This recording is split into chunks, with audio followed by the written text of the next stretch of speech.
Guys, so the Caladium season has already started, and if you had tubers inside the soil, I'm sure they might have started to sprout by now. So all of these were tubers inside the soil and they already started to sprout. Some I had purchased new ones. So someone had asked me how to plant Caladiums.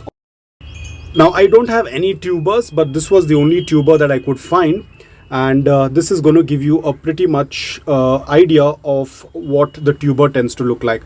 This is a very tiny one. Ideally you have a little bigger tubers as well. The tubers are much bigger, but this is a small one that I had found, and it is already putting out new growth. Now guys, this is called as the eye. Whenever you have a tuber, a lot of times when you buy tubers online, inside the box itself it will start getting these eyes. These are called as eyes. So there is a very important thing how you need to plant this. So whenever you are planting, now over here I have my soil mix, which is again the same, which is a mix of coco peat, garden soil, sand and perlite. You can skip perlite if you want, but you have to ensure that garden soil, sand and perlite is there, because they prefer a well draining soil mix, a loose soil mix. They pretty much do well in any kind of soil as long as it's well draining and it is loose. The water should not stay inside the pot, or the soil should not stay soggy wet, otherwise the tuber will rot. So you have to be extremely careful.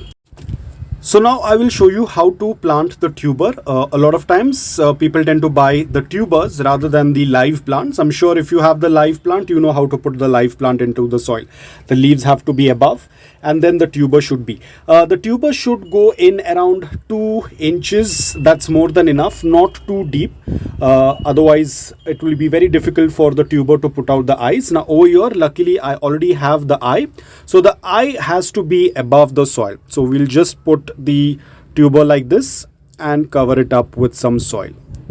That's all about it. Not too deep, not too above the soil, like this, as you can see. So the eye has to be outside the soil.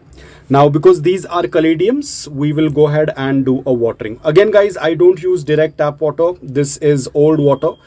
Basically this is from the mini ponds that I have, in which my water lilies tend to grow. So I'm using that. So we will water until the water starts passing through the drain hole.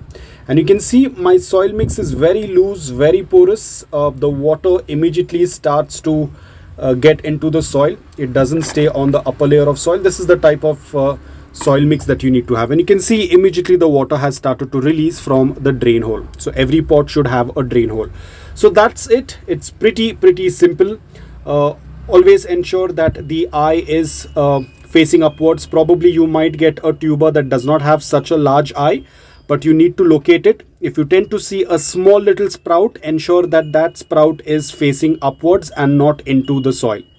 So guys, this is how it is. Very simple. I have a lot of my varieties that are doing quite well.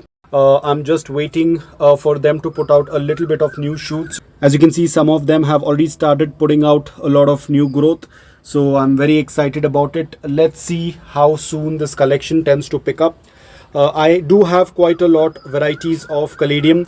This is not a Caladium. This is an Colocasia or Alocasia. This is one of the variety. I will make a video on it very soon. But you can see these are my overall collection. They are doing fantastic. A lot of new growth coming up because it has started to rain. So we will see things in future. Once everything starts to grow, I will definitely make a Caladium tour video very soon. Another important thing guys, whenever you are planting, after you are done with planting, after you're done with watering, keep it in indirect bright light. Do not expose it to direct sunlight. Otherwise the eye will get burnt, or the leaves will also get burnt. Ensure that you're giving a good amount of indirect bright light. Once the plant becomes very big like this, you can provide morning direct sunlight before 9 AM. After 9 AM, don't expose them to direct sunlight. Indirect bright light is going to work out really well. But the initial stage, try to keep it in indirect bright light. Do not expose it to direct sunlight. So guys, that's all about it. I hope that this video was helpful to you. If it was, please hit the like button. And if you're new to my channel, please consider subscribing to it. Until then, take care, stay safe and keep planting.